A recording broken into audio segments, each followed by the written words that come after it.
From Hollywood, it's time now for...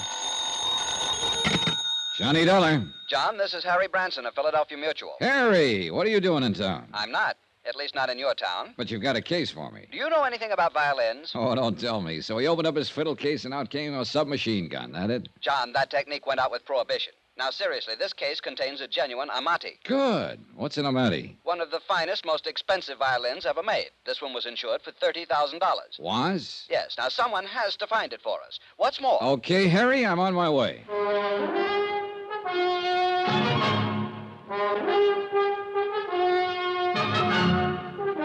Tonight and every weekday night, Bob Bailey in the transcribed adventures of the man with the action-packed expense account, America's fabulous freelance insurance investigator. Yours truly, Johnny Dollar.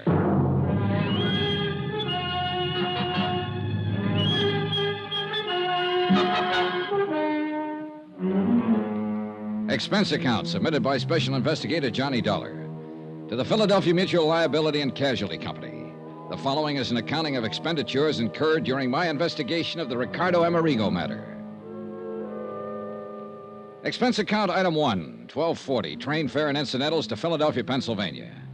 I took the train because Harry Branson didn't seem to be in any particular hurry, and I kind of like a slow look at the countryside this time of year. When I got to Philadelphia, I checked in at the Bellevue Stratford, shaved and showered, then went over to Harry Branson's office in the Security First building on Walnut Street. You deceived me, John. I thought when we talked long distance that you'd be here right away. But instead of flying down, you took Old the Sobersides Branson Possibly hadn't a loss changed of a bit. valuable time. I don't Hair know. a little grayer than the last I hope time to I'd know seen him, as soon perhaps. as I hear further from Amerigo. But still the same serious lad We'll see who what, if always anything, acted he as can though tell he us. was carrying the weight of the world on his shoulders. Now, I feel a deep personal concern over the whole matter because it was a man I put in this office myself who issued the policies, both of them. 2 policies on this fiddle you were talking about? No, John, one on the Amati violin, $30,000. Yeah. And one on Ricardo Amerigo himself for $20,000. Who is Ricky? Who? Well, isn't that what you said his name is? I'm sure I didn't mention anyone by the... Ricardo Amerigo, yes. Well, where's he playing? The Purple Cat or maybe Wee Willie's joint over on John, Fifth this man is a concert violinist, or was. He's disappeared. Now, please, no more levity. Street? Sorry, Harold. It's Harrison. Sorry, Harry. All right. I'm quite all right. Now, I realize that you have quite a sense of humor, John, but in a matter as important as this... Yeah, sure. Now, let's have the story. Very well. A few years ago, Ricardo Amerigo was one of the world's leading concert violinists, as famous in London, Paris, Rome, as in the concert halls of this country. Uh-huh. Such virtuosity, almost unbelievable. I shall never forget one evening here in our Academy of Music. He had just finished a perfectly brilliant Wieniawski. Amazing technical performance. Yeah, well... And for an encore, he played Sarasate Sapateado. Even more brilliantly. Harry... But the audience wouldn't let him leave the stage. Ricardo Amerigo... has disappeared. Oh, yes. And you're in a hurry to get on with the case. I'm sorry. Now, thinking of his superlative performance that night carried me away. Yes, he's dead, disappeared. And the violin, no trace. Dead. You didn't say that before. I know. You see, there's no proof of death. No body. Disappeared. Well, don't let me shock your finer sensibilities, Harry. Murder? We have thought of that, of course. Who's we? The Port Morris police. Port Morris, New Jersey, that is. Oh. Yes, you see, since Amerigo's car went through the bridge rail, crashed right through it, and plunged into the river, stream... Trying to creek. tie Harry down to pertinent Port facts Morris that would police help me in came my in. investigation was, futile. At least 3 times during the next half hour, he went off on glowing descriptions of violin recitals he had known. Heifetz, Elman, Chrysler, and so on. But he did come up with 1 or 2 things I wanted. First, Amerigo and his fiddle had been driving down from Philadelphia to some spot on the South Jersey seashore. Crossing an old wooden bridge over a little stream, an inlet from the ocean, the car had smashed through the guardrail and gone to the bottom of the inlet. The car, of course, was found. Amerigo and his violin, no. Second, and just as important, the name of the beneficiary of Amerigo's policies. Item 2 on expense account, $1 even. Taxi to the Harnell building, also on Walnut Street, in the office of Peter Corbin, Amerigo's booking agent. The building was plush, but Corbin's office was about as bare as I'd ever seen. An old beat-up desk, a battered filing cabinet, and a couple of straight chairs. That was it. Come in, Dollar. Come in. Sit down. Corbin was chewing the stub of a cigar that he'd forgotten to relight for at least a couple of days. We made with the usual howdy-do's. Well, your man Branson told you exactly right, Dollar. I'm Ricardo Amerigo's sole and only beneficiary. Well, isn't that a bit unusual for a man's agent to be his heir? Or, was it because you were old personal friends? I'm going to give it to you straight. I brought Amerigo over to this country. Myself, my own sole expense. I actually gave him the build-up. I started his whole entire career. I kept him on top, all at my own expense. Well, didn't you collect a regular agent's commission on his earnings? Oh, sure. Plenty more. Why kid about it? Sure, while he was working. What's that supposed to mean? Bottle. What? Yeah, started hitting the bottle. Bad, not good. And believe me, the word gets around fast. Instead of making me money, himself, too, of course, he started costing me money. But you see, he never saved anything, even when he was earning big. You know how these artists are. Yeah, I've heard. Well, it's the same with all of them. He got in debt actually up to his ears. And nobody, no family, no relatives, nobody to pull him out. Nobody but me. Big-hearted Corbin. So you had him take out a lot of insurance and name you as beneficiary? Well, that was his idea, actually. Of course, he always did have the Amati insured. That's his violin. Oh, so I've learned. Oh, you know about violins? No. Oh. Well, but the life insurance, that was his own idea. Double indemnity, all that sort of stuff. Double indemnity? Oh, yeah. But guess who had to dig up the moolah for the last couple premiums? Big-hearted Corbin. You're right. Not a bad investment, though, was it? What? Hey, Couple of wait a thousand in minute. premiums, and you stand to collect plenty. If we can find proof that he's dead, and if we can't Oh, recover I don't the... like that, Dollar. I don't either, Corbin. It doesn't smell good. Oh, you think me, his own agent, actually rigged something like that for one of my best friends? You think that... Listen, wise guy. Even if I did have any of a such idea, it'd be crazy. Anything actually as obvious as that. Well, sometimes the most obvious is the best cover-up. Oh, get out of here, Dollar. Unless you want somebody to start collecting on your insurance. Even if it isn't you, huh? Get out! So help me. Yeah, pretty obvious. And every time you open your mouth... Oh, no, you don't. Why is it that people who telegraph their punches are always the first to start swinging? I don't know. Anyhow, I left Corbin to pick himself up and start thinking about some alibis he might need. And in the cab back to my hotel, I did a lot of thinking myself.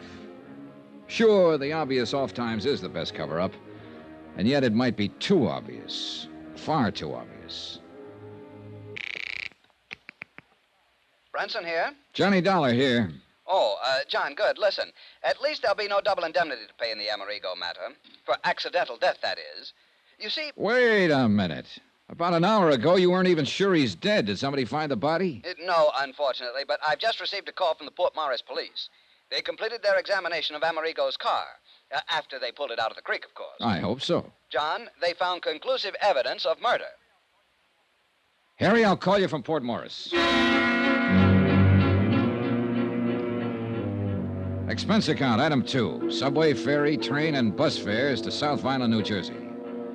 South Vineland because Ad Bowles lived there, and I knew that if anything at all happened in the heart of sunny southern Jersey, Ad would know about it.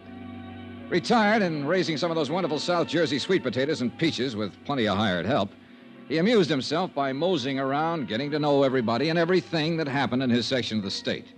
He had an insatiable curiosity and money enough to keep it satisfied. Hi, you conniving, chiseling son of a gun. I've been waiting for you to get here. What took you so long? Hey, what was that conniving, chiseling crack, son? We're still on expense account, aren't you? Yeah, sure. Sure, and so help me, nobody in history ever had the knack of padding out an expense account the way you can. And collect those fancy commissions on top. When I was a private investigator... Who is retired? You call this retired 270 acres of sandy soil from which to try to wrestle the poor living? Oh, no, wait a minute. That Cadillac Eldorado out front, that belongs to one of the hired hands. 983 peach trees. And isn't that a landing field I see out there through the window? A lot of sweet potato land to be cultivated? Well, yes. Say, why didn't you fly down or let me know and I'd have picked you up? Look, with all the time I have on my hands... I thought you said you were very busy. Yeah. How long are you going to stay? So I can figure out where we'll go, what we'll do. Ed, I'm on a case. Well, sure. Ricardo Amerigo and his priceless fiddle. Oh, no. It was easy.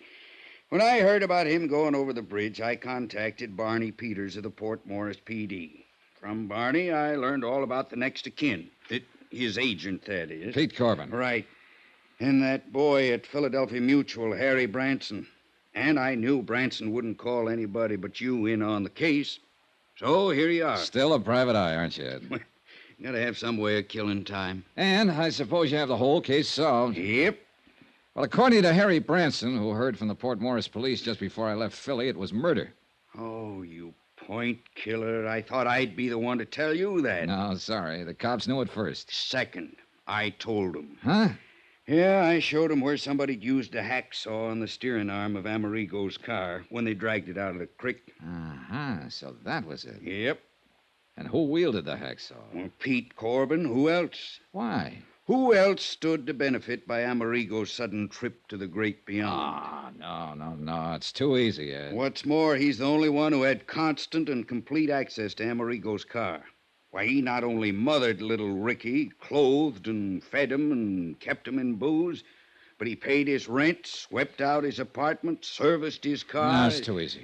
And Johnny, that car was even kept locked in Pete Corbin's own garage.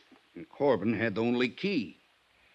Where did you learn that? From Corbin's landlord, by phone, of course. Said he thought Corbin did that so Ricky couldn't go out driving when he was drunk. And me? I think it was the other way around. He'd only let him drive when he was drunk, huh? Instead, a good chance of smashing up what would look like accidental death. So that Corbin would collect the double indemnity. It's open and shut. Any proof, Sherlock?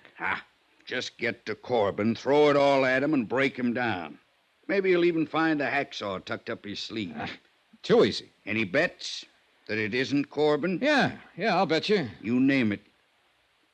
My commission on the case. I'll match it. Oh, and plus your expense account. Look, Ed, I want to see that car and the bridge and the creek, anything else I can find. Sure. I'll fly you down there. Then we can go on over to Atlantic City, hit some of the night spots. Your treat.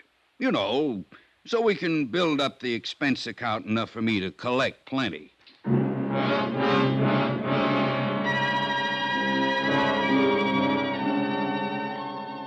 Ed Bowles had been a pretty good investigator in his day, seldom gone off half-cocked. Yet all his evidence was purely circumstantial. And where was the body? What's more, Pete Corbin acted anything but scared. Or so I thought until I put through a routine call to Harry Branson. He was worried. He had a right to be. Pete Corbin had packed a bag, jumped into his car, and disappeared.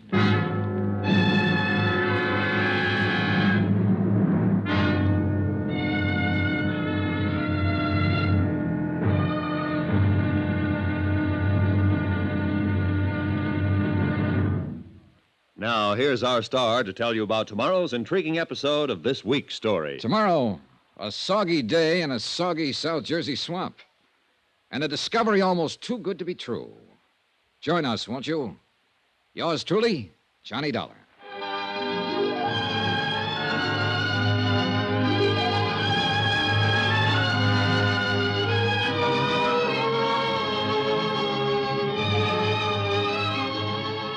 Yours truly, Johnny Dollar, starring Bob Bailey, is transcribed in Hollywood. Written by Sam Dawson, it is produced and directed by Jack Johnstone. Be sure to join us tomorrow night, same time and station, for the next exciting episode of Yours truly, Johnny Dollar. Roy Rowan speaking.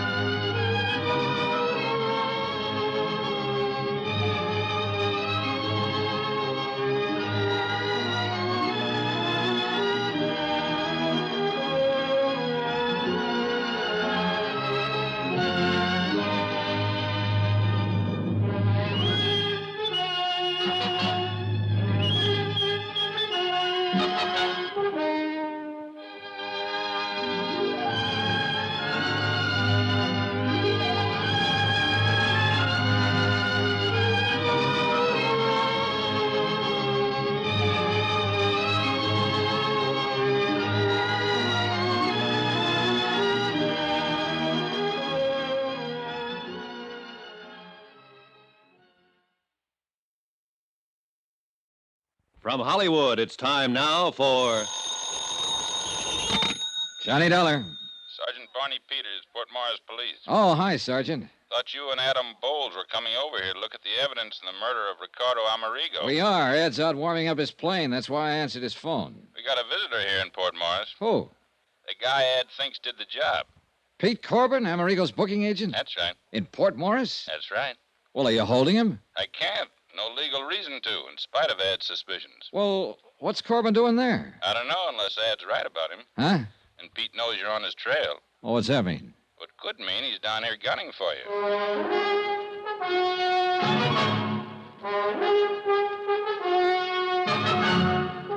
Tonight and every weekday night, Bob Bailey in the transcribed adventures of the man with the action-packed expense account, America's fabulous freelance insurance investigator. Yours truly, Johnny Dollar.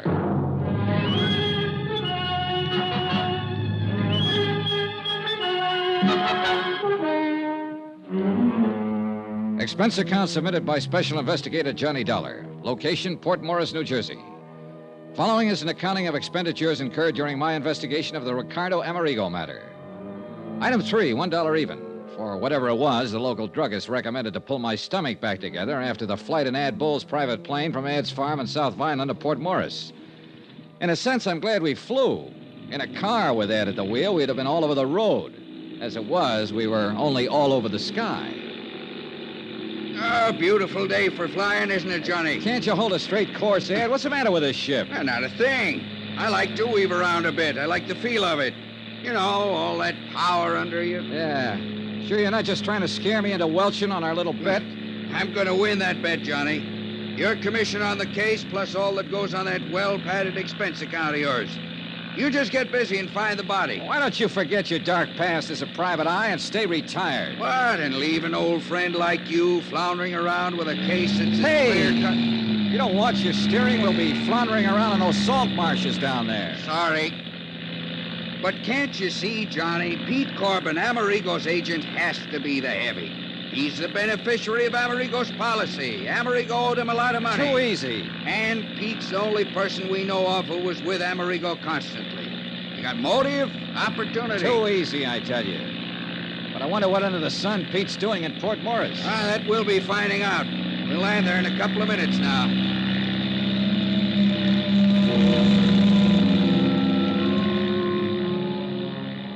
The little town of Port Morris was set on the edge of one of the wide salt marshes that border a lot of the South Jersey shore. Just a vast expanse of salt hay indented with little coves and inlets. Soggy, swampy country.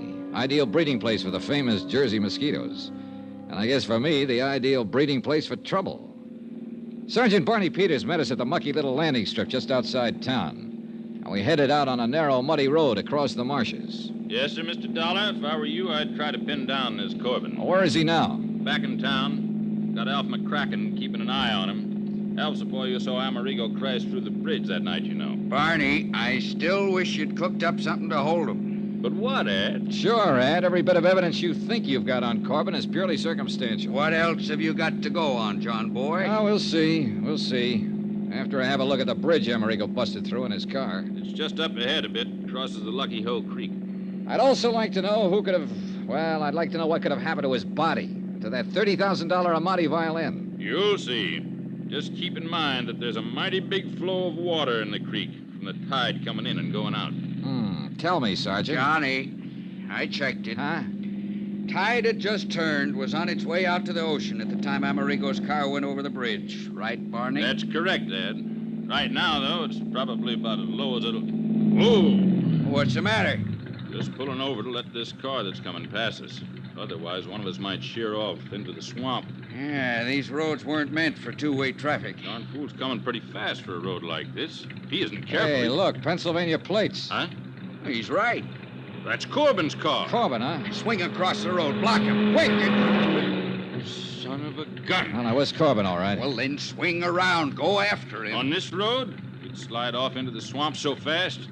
By the time we go on up to the bridge and turn, he'll be halfway back to Philadelphia, blasted. Well, we had the bird in hand and didn't know it. What are you going to do now, Johnny? Just exactly what we started out to do. You're losing valuable time. Now, if I were still in this Ed, racket... why don't you stay retired? We drove slowly on up to the bridge, stopped and got out. And although the tide was almost low now, it was easy to see how that rush of water would easily carry a violin or a body or most anything right out to sea. Or could it?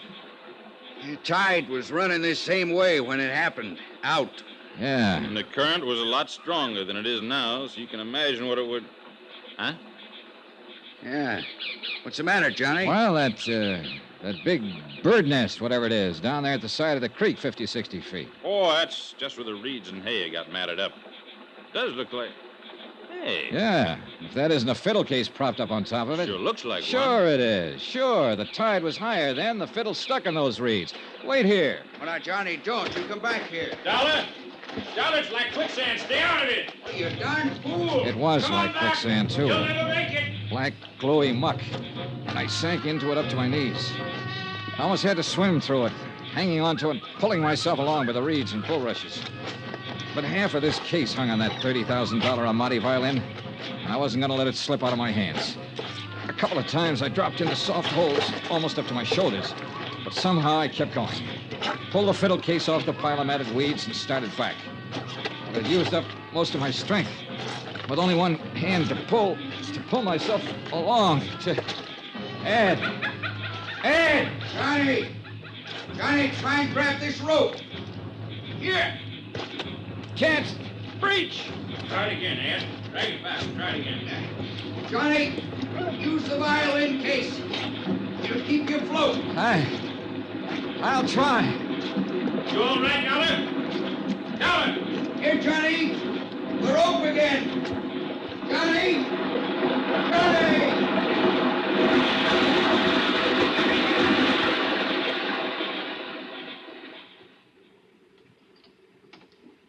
I hadn't passed out. So help me, I hadn't. Not entirely, that is. Or I'd never have been able to grab the line that Ad Bowles threw to me. Needless to say, I took a lot of kidding from Ad and Barney Peters on the drive back to Port Morris, especially since I didn't really know what had happened until I came to in the back seat of the car, clutching the fiddle case. Jerk.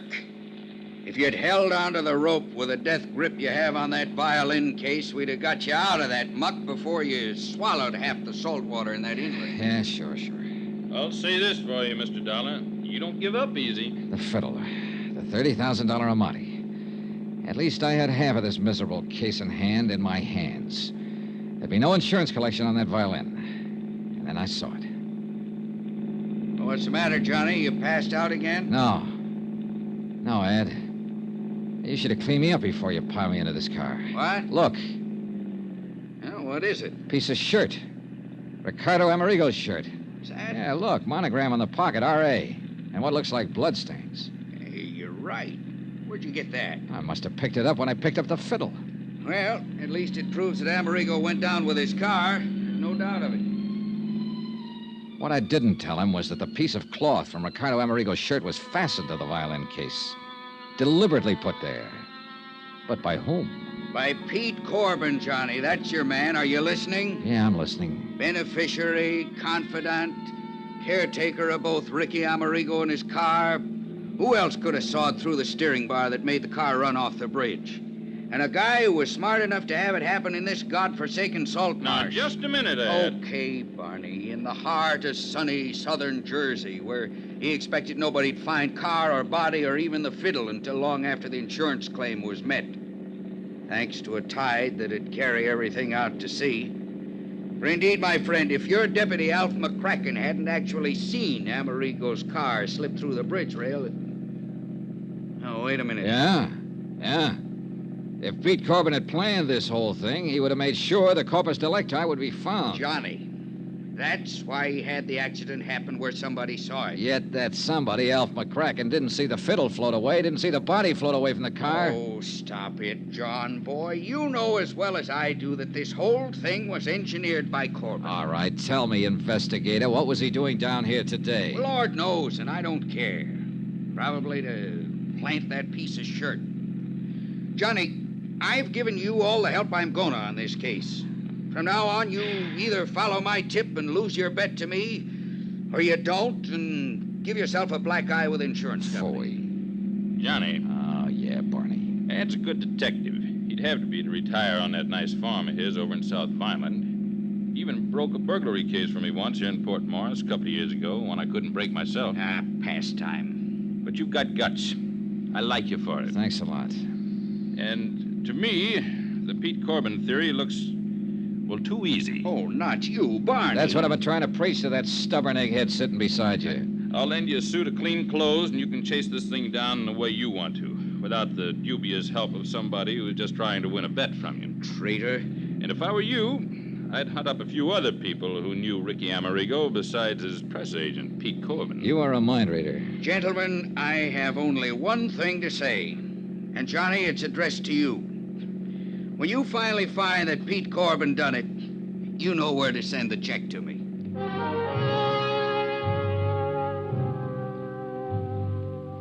At Port Morris, we learned that Alf McCracken had lost track of Corbin when the former dropped in at Osborne's Oyster House for a dozen and a half show.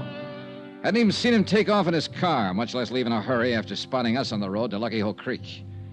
I took advantage of Barney's offer, borrowed a suit of his clothes, and accepted a ride from him to the crossroads of Woodbine where I could get a bus back to Philadelphia. Sure, half my job was done. I'd recovered the $30,000 Amati violin, but I could still hear the oh-so-pleasant voice of Ad Bowles, ex-investigator, not so retired. You know where to send the check to me, Johnny boy. Expense account item 5, $4.95. Bus fare from Woodbine to Philadelphia. And believe me, it's a long bus ride. As soon as I got to my hotel and changed into my own clothes, I called Harry Branson at the insurance company. Mr. Branson here? This is Mr. Dollar, Mr. Branson. Yes, Mr. John. Yeah, I'm back at my hotel, music lover. And I've just won the $30,000 Amati. What? Yeah, I got the fiddle for you. Well, thank heaven you recovered it. What of Ricardo Amerigo? Later. Do you want the Amati? I'll be right over.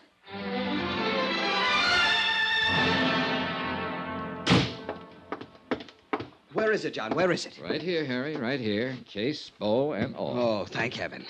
And by some miracle, it's dry as a bone and all in one piece. Voila. Oh, thank heaven. John. John? What's the matter? This? An Amati? Oh, no. Oh, no.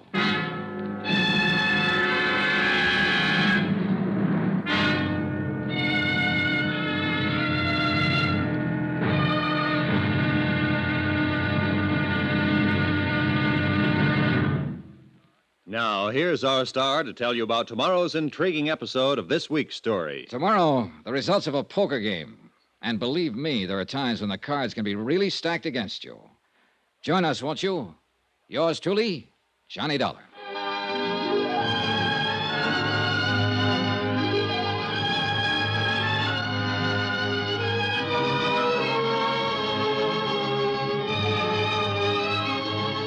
Yours truly, Johnny Dollar, starring Bob Bailey, is transcribed in Hollywood. Written by Sam Dawson, it is produced and directed by Jack Johnstone. Be sure to join us tomorrow night, same time and station, for the next exciting episode of Yours truly, Johnny Dollar. This is Roy Rowan speaking.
From Hollywood, it's time now for...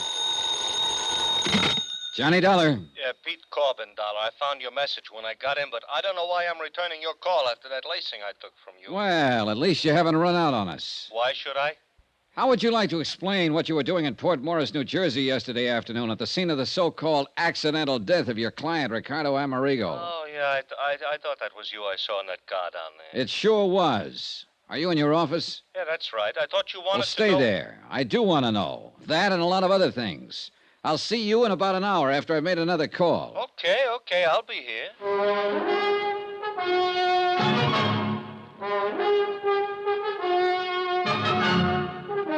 Tonight and every weekday night, Bob Bailey in the transcribed adventures of the man with the action-packed expense account, America's fabulous freelance insurance investigator. Yours truly, Johnny Dollar.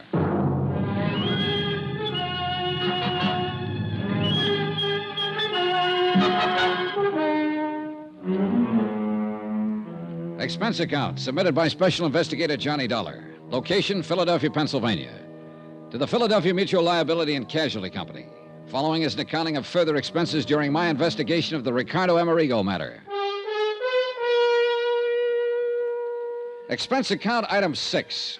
$33.75. Dry cleaning and new shirts, socks, and so on, including one pair of shoes to replace the ones I lost in the South Jersey swamp while rescuing what I thought was a priceless Amati violin in a muddy tidewater inlet called Lucky Hoe Creek. But when I showed it to Harry Branson at Philadelphia Mutual, well, at least he promised to have an expert look it over and pass final judgment. That's the reason for item 7, 85 cents. Taxi to Harry's office in the Security First building. Oh, come in, John, come in. Hi, Harry. Well, what have you found out? Nothing yet, but I should hear from the violin man any minute. John, I do hope I was wrong. Sit down. Thanks. Harry, I could have committed mayhem when you told me that fiddle I picked up in the swamp isn't the Amati. To think you nearly drowned retrieving it. Oh, brother, that's putting it mildly. But I'm sure Foresto will know. Foresto? Forestos Nigliario, however he pronounces it, the violin man. He really an expert? Well, he's the one who okayed the $30,000 policy on Amerigo's violin. Let's just hope this one's it. Did you learn anything in Port Morris? Only confirm what you'd already learned from Sergeant Peters down there. That someone had sawed through some steering connection on Amerigo's car before it crashed through the bridge. Yeah. Still no sign of the body? Nope. Oh, a man named Adam Bowles called. Oh, he's an old friend. Used to be a private detective and just can't get it out of his system. Oh. Well, he called me, you know. I know. And I must confess, John, that I'm inclined to agree with him. That Peter Corbin, Amerigo's agent, did it? Agent and beneficiary, John. And apparently the one person who knew Amerigo well enough. I said it to Ad Bowles until I was blue in the face, Harry, and I say it again. Too easy. But who else? I don't know. That's what I came back here to find out.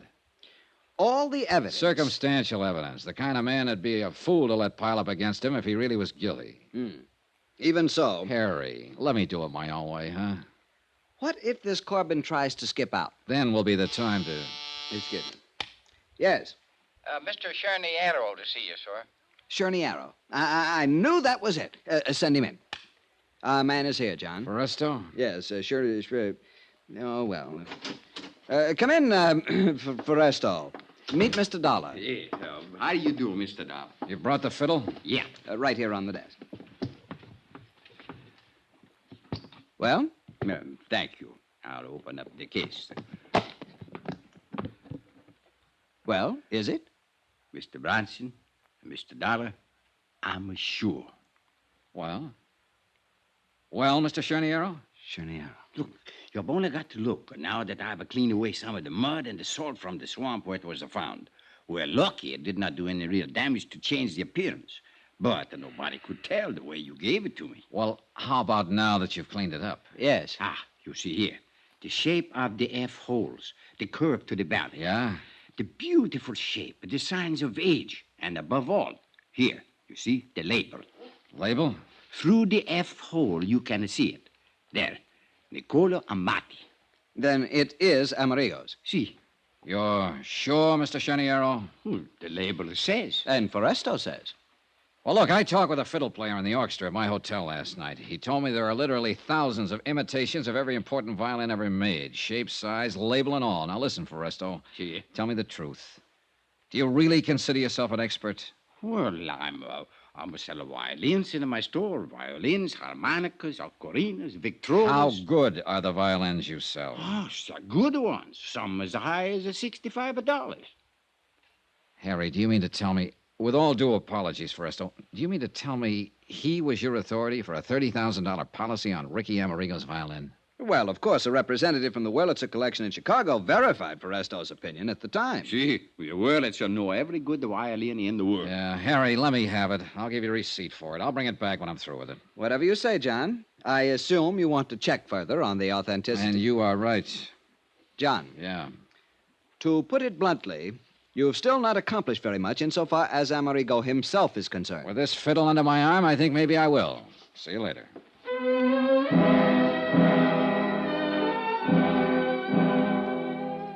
Maybe Harry'd been right in the very beginning.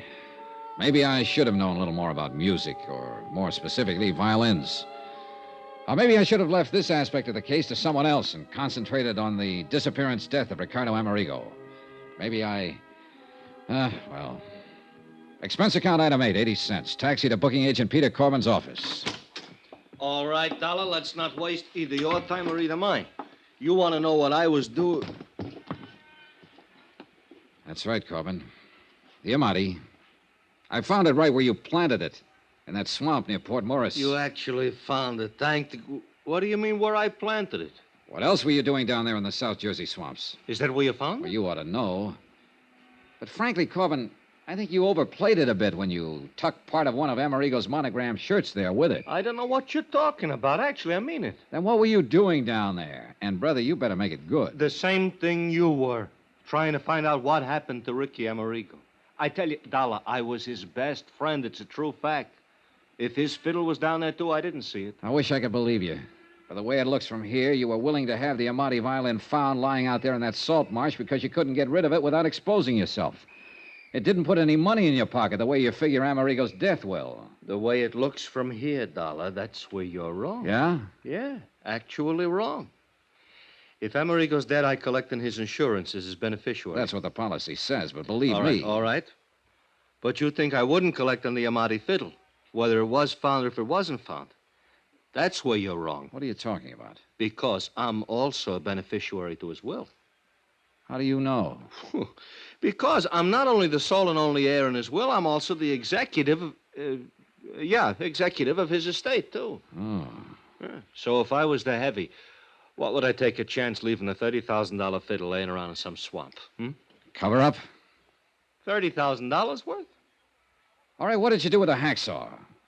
You mean somebody sawed up the fiddle? Oh, no, let me see. No, easy, will you? Somebody sawed partway through a steering arm on Amerigo's car to make it crash. Murder? That's a pretty fair question. Oh, no, darling, no. Oh, no, who would murder a nice, sweet guy like Ricky? Maybe he was a drunk, maybe he hit the skids, but he had no enemies. He couldn't have. Okay, Pete. Maybe he was just a drunken bum, worthless. He threw away a concert career, but he was a gentleman, an actual gentleman. And he was a sweet guy. Nobody could have murdered him. Oh, no, darling, not Ricky. Pete, would you? Who was it? Tell me, huh? Who was the lousy punk? I'll kill him. Okay, Pete, I believe you. I don't care whether you believe me or not. Will you tell me who done it? Pete. Ricky. Pete, will you listen to me? I'm listening. Now, look here. Look here and tell me. Is this Ricky's Amati violin? Yeah, that's it. Ah, poor Ricky. Poor drunk. You're lover. sure? I'm sure. All right, Pete, I'm going to give it to you straight. All I ask is you Now, tell listen to me, will who... you? We don't know who killed Ricky Amerigo. We haven't even found his body. The Port Morris police are still trying, of course, but it could have been carried by the tide through that inlet, the Lucky Hole Creek, right on out to the sea. Or, of course, it may appear somewhere along the creek. It'll take weeks to search that swamp thoroughly. Now, Anyhow... if they do find him, I want to see he gets a decent burial. Will you promise me? Okay, I'll try, but listen, will you?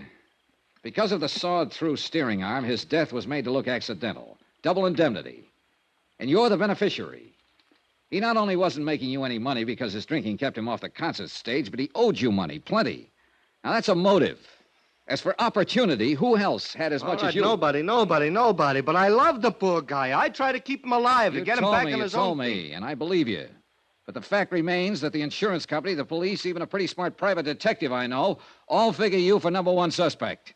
And they hope to accumulate enough evidence to move in on you. And you're with them, huh? No. What? Yesterday right here you told me... Sure, I know I did. But I've had time to think it out. Now, pinning it on you is just too easy, much too easy. I'll say it to your face, Pete. You're no mental giant.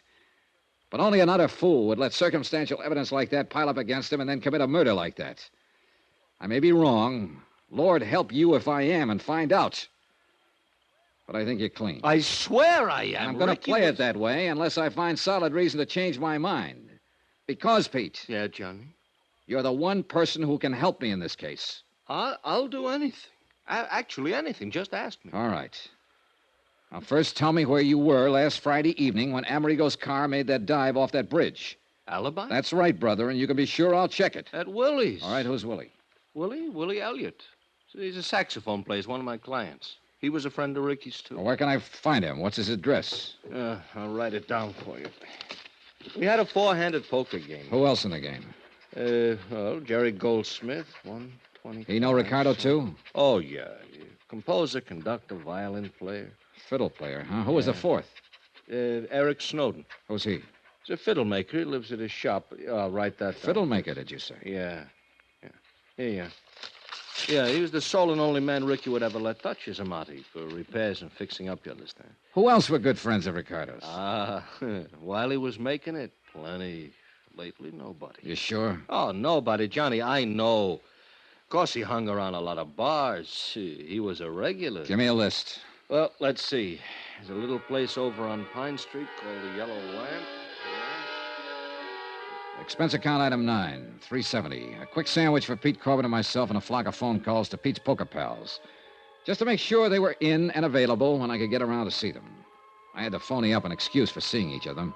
A friend of Pete's, just in from out of town, suggested I give you a call, that sort of thing. And apparently it didn't arouse any suspicion. At least it was a start. And for the first time, call it a hunch or whatever you like, I felt I was going to get somewhere in this case. As it turns out, I was. Believe me.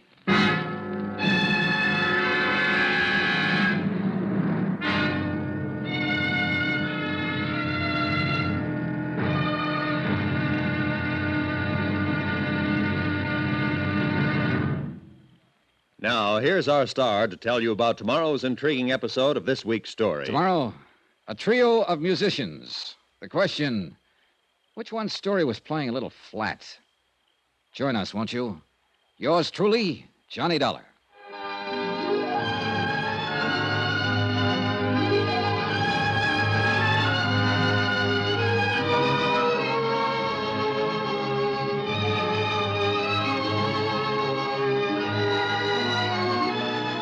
Yours truly, Johnny Dollar, starring Bob Bailey, is transcribed in Hollywood.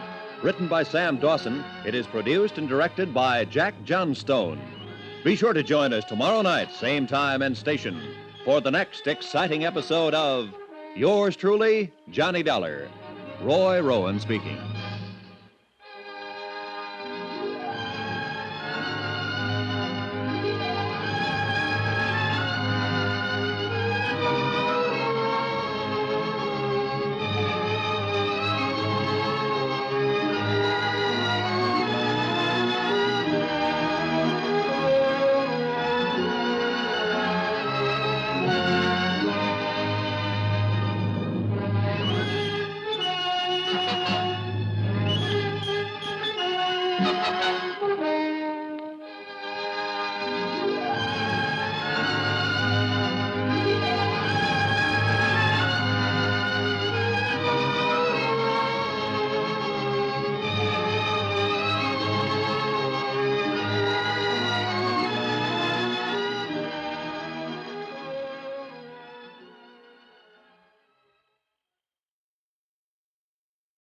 From Hollywood, it's time now for...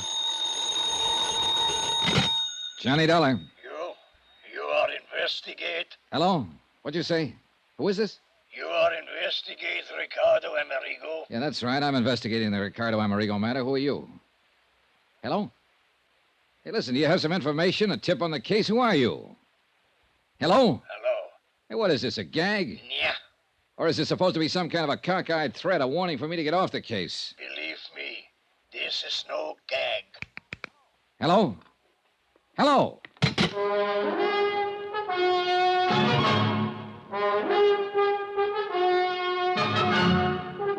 Tonight and every weekday night, Bob Bailey in the transcribed adventures of the man with the action-packed expense account, America's fabulous freelance insurance investigator. Yours truly, Johnny Dollar.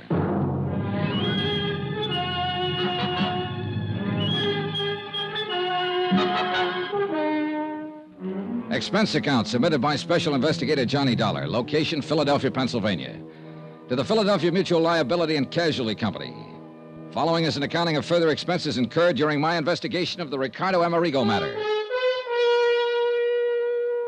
Expense account item 10, $21 even, for drinks, for me alone. And believe it or not, I'm cold sober. But the least I could do was buy one at each of the bars on the list Pete Corbin gave me. A list of all the places Ricardo Amerigo used to hang out before his disappearance in a South Jersey swamp. In spite of all the circumstantial evidence pointing his way, I still wasn't convinced Corbin had engineered an accident to kill Amerigo. Pete had also given me a list of Amerigo's closest personal friends, 3 of them. I told them I'd see them later. Meanwhile, I hoped to learn something helpful from the places where he apparently spent most of his time during his last few months on this earth. But the result can pretty much be summed up at the last bar on the list, the Hangover Club. There you are. Cost you 80 cents. Here, keep the change. Oh, thanks. Yeah, it's just like I tell you, mister. You'd come in here, buy a few drinks, sit and drink them, leave. Well, didn't he ever talk to anybody? Not even me. Just sit there and get plastered until one of his friends would come in and drag him away. Who? Did you know any of them? Oh, sure. Willie Elliott, saxophone player at the Crystal Room. Oh. Who else? Jerry somebody, fiddle player.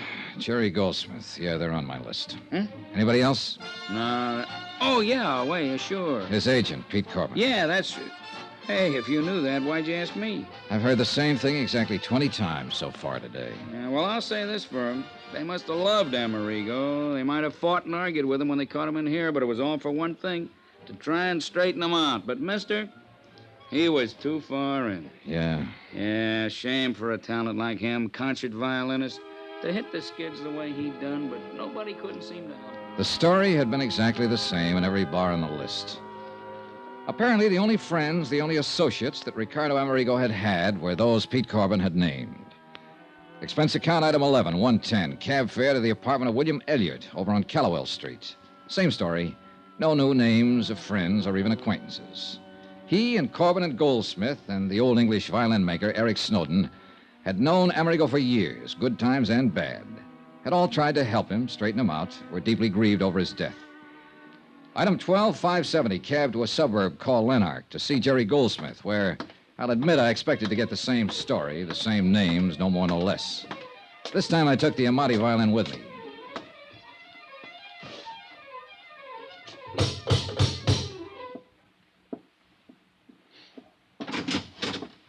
Hi. Who are you? I'm Johnny Dollar. Oh, yes, you called. Come in. Friend of Pete Corbin's, you said. Sit down. Mr. Goldsmith, I'll get right to the point. I'm an insurance investigator, and I came That in... violin case. That looks like Ricardo's. It is. And the Amati? Yes. Oh, thank God. I found it down in a South Jersey swamp where Amerigo's car plunged off the bridge. It had been lying there, hidden by the marche for several days. Is it all right? May I see it? Well, one reason I brought it along was so you could substantiate identification. I make no bones about it, Mr. Dollar. I coveted this violin like nothing else in the world. I've played many fine instruments, Strads, Guarnieri, even this, my Stainer. I see. But Ricardo's Amati, there was something between that violin and myself that could exist for no one else. Not even Ricardo Amerigo when he was at his greatest. And when he started his terrible downfall. You, wanted it even more, huh? Yes, more than anything else in the world. Enough to kill for it? Mr. Dollar, I should kill you for even thinking such a thing. I loved Ricardo. Okay, sorry. The fact remains somebody sawed through a steering arm on his car. I still can't believe that. No one could have killed Ricardo, no one. Only 3 others beside myself even knew Ricardo these past few years. Corbin, Elliott, and Eric Snowden. Pity him, feed him, clothe him, try to fight him away from the liquor that had ruined his brilliant career, yes. Even hate him at times for what he'd done to his life, but murder... I'm sorry. May I? Sure. It, is the Amati. Yes, I know it as well as I know my own. May I play it? Sure.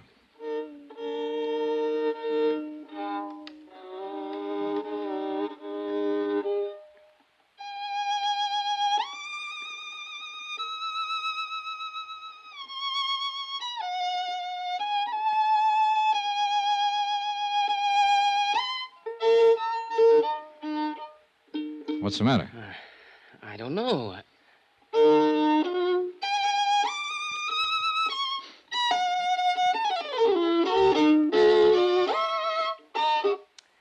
Mr. Dollar, it isn't here.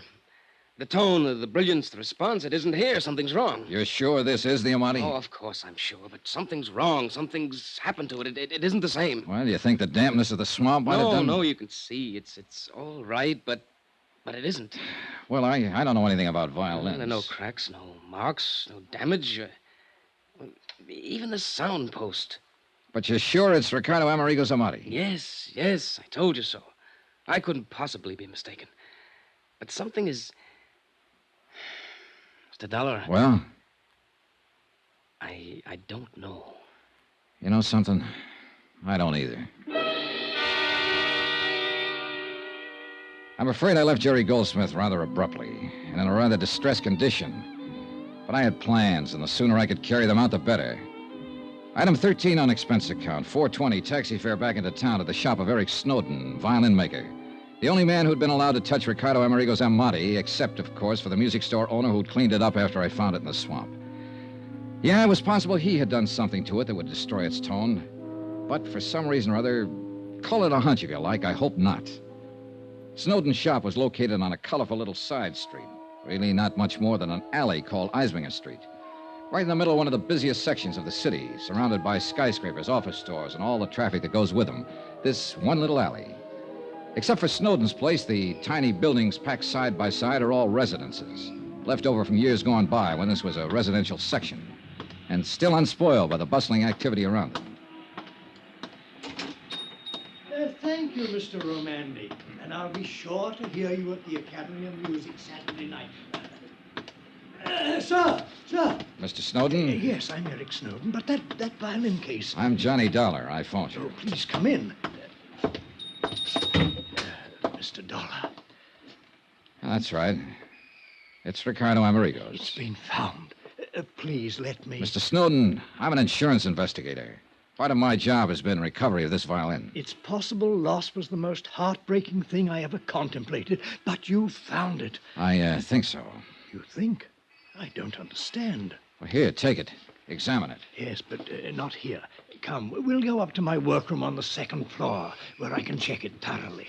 I'll lock this front door so we won't be disturbed. Now, come with me, please. I can't believe it. It's so wonderful you found it. It would have been a terrible loss to the world. Yeah, I guess so. You're not a violinist yourself? No. I'm afraid the only violin music I know is what I hear in... Now, here we are.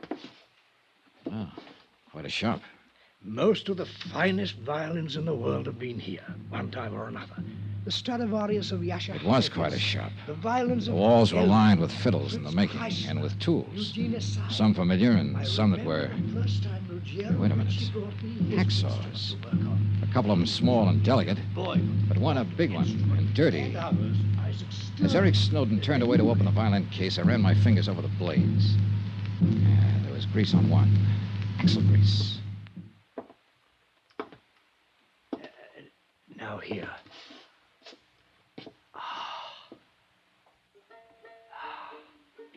Well, Mr. Snowden? Yes, Mr. Dollar. This is Ricardo Amerigo's violin. You're certain of that? Eh? Do you think that I, of all people, wouldn't know? Mr. Dollar, aside from Ricardo himself, I am the only person who has touched this magnificent instrument for years now. I must confess I resent your least question of my judgment. All right, I'll be honest with you. I don't pretend to know much about violins, so I had somebody play it a while ago. Sacrilege. All right, be that as it may. It didn't sound to him or even to me like a $30,000 violin. And whom did you permit to lay hands on this priceless instrument? A friend. Should be horsewhipped. Only an artist, a great artist, should be permitted to handle a thing like this. But I suppose you understand that, Mr. Dollar. I don't suppose you... Well, go on. Mr. Dollar, someone has tampered with this. Oh? Of course it doesn't sound right. Did this friend of yours presume to be a violin maker, too? What do you mean? The sound post, the placement of the bridge. Of course it doesn't sound right.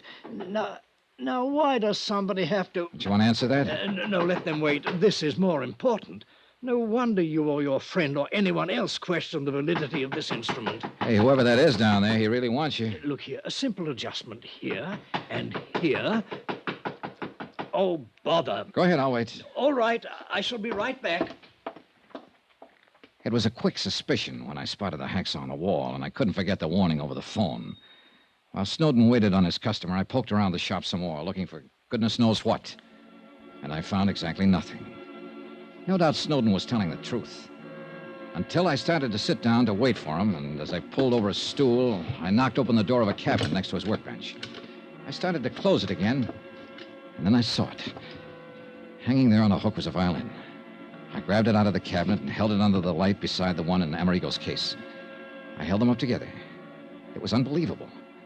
The shape, the color, the markings, nicks on the little pegs you tune them up with, a spot of stain on the scroll, even a tiny, almost indiscernible scratch on the back, an old pencil mark on the inside near the label. It was impossible, but it was true. These two violins were absolutely identical.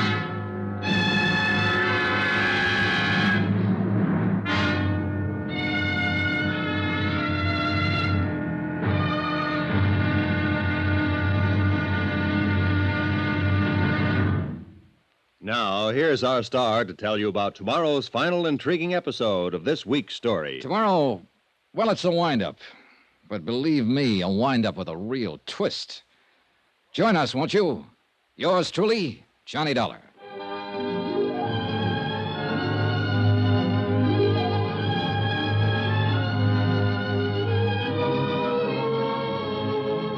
Yours truly, Johnny Dollar, starring Bob Bailey, is transcribed in Hollywood. Written by Sam Dawson, it is produced and directed by Jack Johnstone.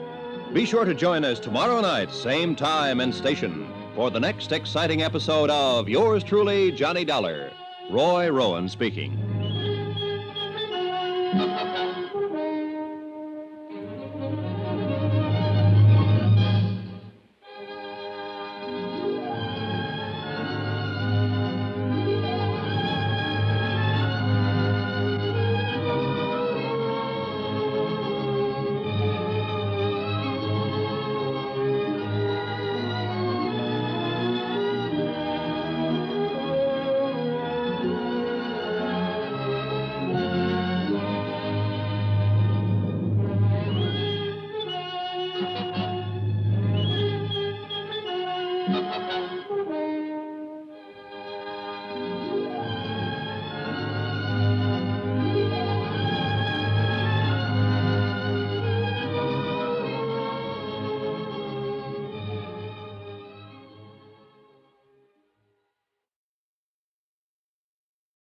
From Hollywood, it's time now for... Johnny Dollar. John, this is... Don't tell me. Harry Branson at Philadelphia Mutual. Yes, it is. Listen, John, I know you found his Amati violin. Are you sure? But Ricardo Amerigo himself, nothing. And after all, there's not only the $20,000 policy on him, but... What do you mean, am I sure? Are you sure it was Amerigo's Amati violin I found? Why, of course... What do you mean? What if it wasn't? What if it was just an imitation? John, stop it. That's What do you mean? That $30,000 well-insured fiddle I picked up in the South Jersey swamps may be a phony. Oh, no. For heaven's sakes, come over here to the office and tell me... Oh, take it easy, Harold boy, until I've had time to find out a few things. John? See ya.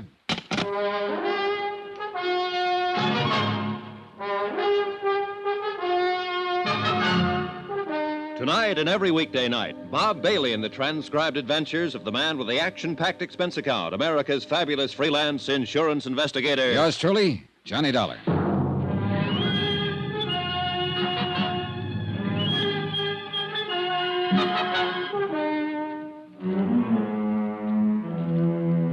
Expense account submitted by Special Investigator Johnny Dollar, location Philadelphia, Pennsylvania, to the Philadelphia Mutual Liability and Casualty Company. Following is a final accounting of expenditures incurred during my investigation of the Ricardo Amerigo matter. When Ricardo Amerigo's car was hauled out of a swamp somewhere near Port Morris, New Jersey, there was no sign of his body. Only a sawed-through steering arm on the car that indicated somebody had done him dirt.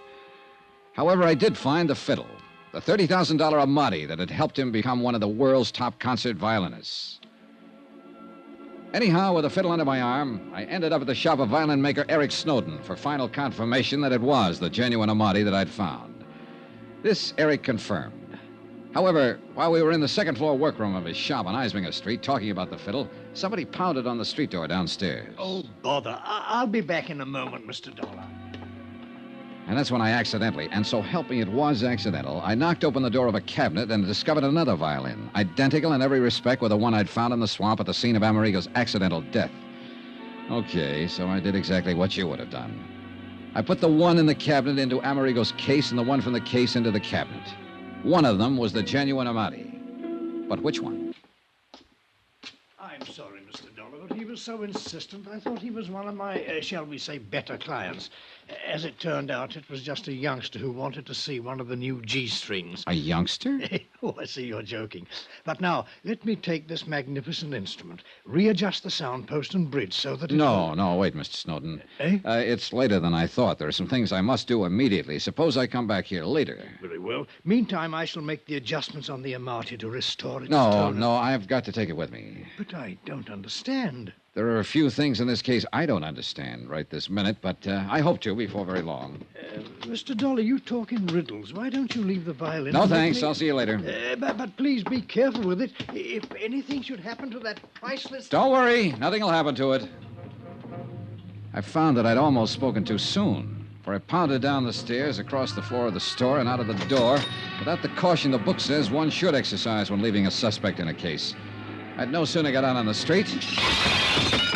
It was a flower pot big enough to have killed a horse in its fall from the upper story window ledge. Oh, no. Good heavens, wait, Mr. Dollar. That was an accident. But I didn't wait. was Expense account item 14, 10 cents. Phone call to Harry Branson at the insurance company to have the police put a man on Eric Snowden's shop immediately to make sure he wouldn't try to skip. Item 15, $7.50 for a cab to the house of fiddle-playing Jerry Goldsmith out in Lanark. Mr. Dollar. Hello, Goldsmith. I didn't expect it. But you left in rather a hurry earlier. Sorry, I had to keep a date. Hey, look, Jerry, when I was here before... You still have the violin? Yes, when I was here earlier and you played it, you didn't seem to think it was really Ricardo Amerigo's Amati. No, I didn't say that. At least Well, at least it didn't sound like it when you played it. Yes, Mr. Dollar, that's right. Oh, now, think a minute. You were a bit upset, excited, whatever you want to call it, when I brought it to you. Yes, that's true. Nevertheless... And I think you were also afraid I might have suspected you of Amerigo's murder when you admitted his violin was the one thing you wanted more than anything else in life. Except, of course, to have Ricardo straighten out. Become himself again. Become the artist again. Deserve to have this...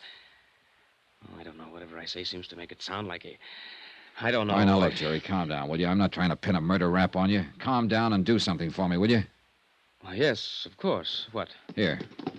Have you had something done to it to restore the tone it used to It have? hasn't been touched by anyone else since I laid my hands on it. But I want you to play it again. Yes, of course I will. But didn't you say that some old fool with a music store cleaned it up? Jerry, it hasn't been touched by anyone else since I laid my hands on it. Now play it. All right. Go ahead, Jerry.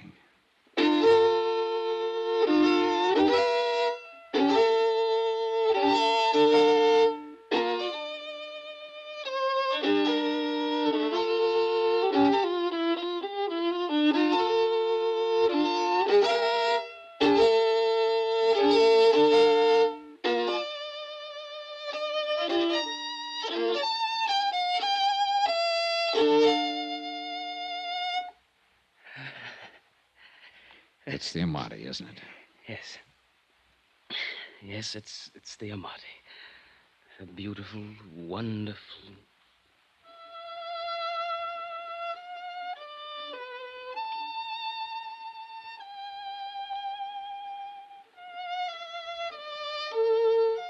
Funny. I never realized what a violin could. Can you hear me, Jerry? Yes. Yes. And to think it's taken something like this to lead me to a killer.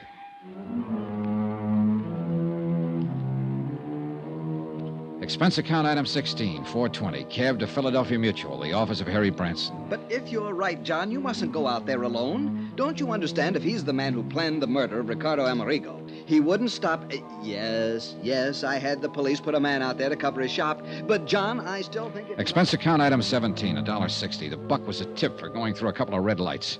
Back to the shop of the violin maker, Eric Snowden. Mr. Dollar. Hi, Mr. Snowden. I'm afraid I left you rather abruptly a while ago. You mentioned it, Mr. Dollar. It's you. That near accident when you left that flower pot, I don't know how it possibly could have shifted on the window ledge up there. On the third floor window ledge of this little combination store, workshop, and home of yours. That much I did notice while I was ducking it. If it had come off a second floor window, you know I might have suspected you of giving it a helpful shove. Oh, good heavens, Mr. Dollar, you can't possibly mean that. All right, forget it for the moment. But how can Let's go up to your workshop on the second floor. Come on. Well, yes, of course. But may I ask why? I want to show you something, and I think you know what. No, I certainly don't. Unless something has happened to the Amati. Oh, something certainly has. You damaged it since you were here. No such luck. Mr. Dollar, please, what are you talking about? Okay, here. Now tell me the truth. Is this Ricardo Amerigo's Amati violin? Yes. I've told you so. You're sure? Of course I'm sure. You know something? You aren't, but I am. What? Now open that cabinet there beside your work table. What for? Because I tell you to. But I... just what are you getting at, Dollar? Are you going to open it or shall I? No. Get out of here. This is my shop, my place. You can't do this sort of thing to me. Would you rather the police did? They're on their way. The police? But I... Well? There's no need to open it. Ricardo Amerigo's Amati is in it.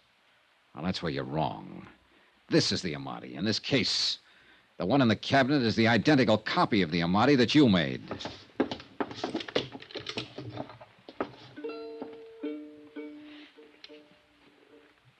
Yes, Mr. Dollar. Why, Snowden? Because the loss of this priceless instrument would have been unthinkable. $30,000 insurance on it. Oh, money doesn't buy a violin like this.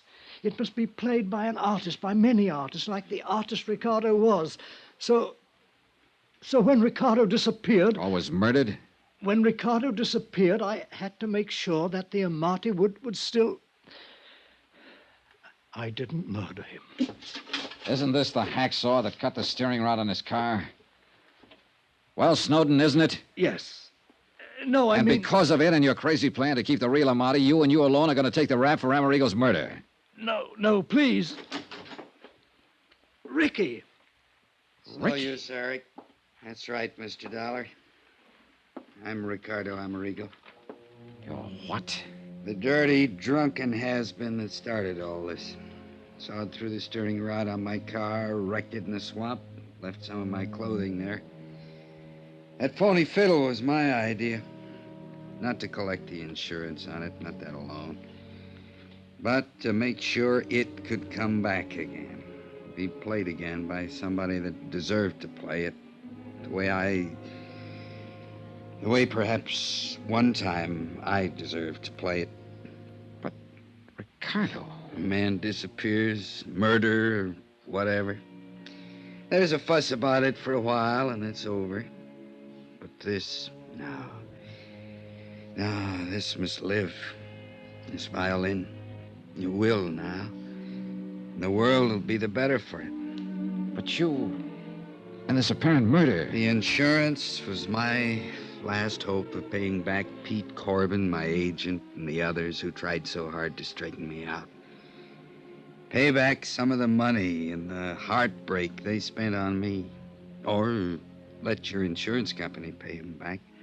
Because I never could. I couldn't even leave my hiding place here in Eric's house.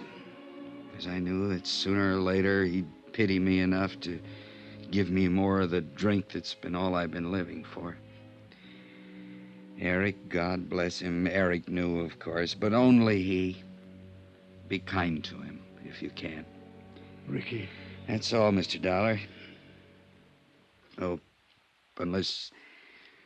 will you buy me a drink before you call in the police?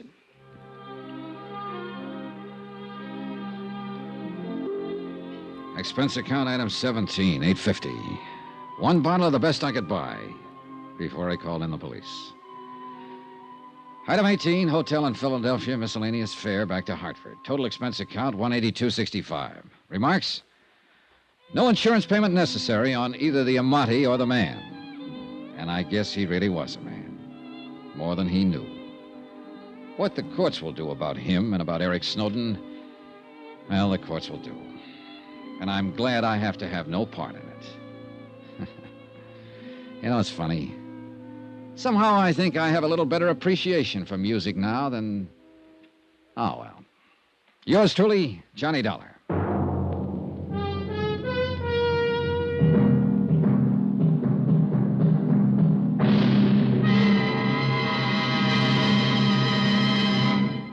Remember, there'll be another intriguing story for you beginning next Monday night. Next week, the Duke Red Matter.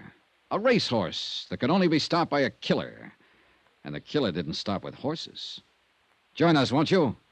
Yours truly, Johnny Dollar.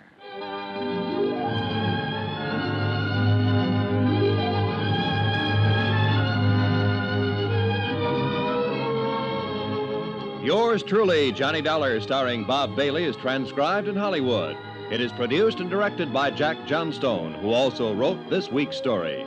Heard in the cast were Harry Bartell, Lawrence Dobkin, Victor Perrin, Barney Phillips, Forrest Lewis, Eric Snowden, Herb Vigran, and James McCallion. Musical supervisor and violinist, Amerigo Marino.